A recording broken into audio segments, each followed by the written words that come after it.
This live edition of the Ridley Report is brought to you by freekeen.com. I have more liberty-related election results from New Hampshire, especially focusing on free staters who ran for office. There's a lot of news coming in, and it's a wild mix of good and bad. First of all, some bad news. Max Abramson over in Seabrook, New Hampshire, was running, I think, for state rep, and he lost by a whisker. But he reports his opponent beat him without any effort. I believe this was Max's first run for state rep, and it is normally expected to lose, and it's really great to come close to winning. So thanks for trying, Max.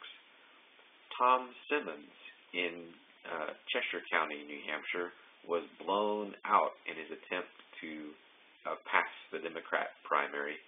He received 9% of the vote, which of course is very respectable in a multi-way race by libertarian standards. But nevertheless, it was one of the lowest showings percentage-wise by any Free Stater running. I'm still glad he did it, of course. He would have needed about 19%, I think, to win in this case. He was running for state rep. And like most Free Staters who run as Democrats for state rep, they are always singled out and attacked. But, of course, that attack process can serve our interests just like anything else. Chester LaPointe is not a Free Stater. I think he's a longtime New Hampshire resident, but he has strong ties to the Libertarian Party and ran for the U.S. House as a Libertarian once, I believe. He made it past his primary and will go on to the general election. I think it was a state rep race. There was also an executive counselor race that was kind of interesting. And I'm not sure how to read the results on this, but the man who lost was Paul, I think it was Paul Spalding, maybe Peter Spalding, I'm not sure. His last name is Spalding, and his loss should be considered probably a pro-liberty, or at least a pro-Free Stater outcome, because he's the man who actually ran for a local seat or something like that, just to try and stop a Free Stater from getting it. And that was the main reason he gave for doing it.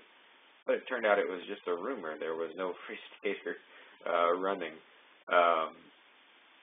for that position. So I guess we're becoming legends and the source of rumors. The man who won that seat, his name is St. Hilaire. That's his last name, St. Hilaire. And the next result, Bob Kingsbury is not a Free Stater, but a longtime New Hampshire resident with strong ties to the Libertarian Party. He's run for Libertarian Party candidacies in the past. He ran as a Republican in Belknap District 2 and won his primary. It was a fairly heavily contested primary too. Kingsbury served under, well, actually, I should make one provision here.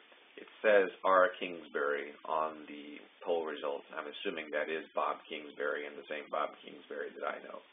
I guess I could be wrong about that. But anyway, if it is the same person, he served under General Patton in World War II, and he's an all-around awesome guy. Some more thoughts about Andrew Carroll's run. He got 6%.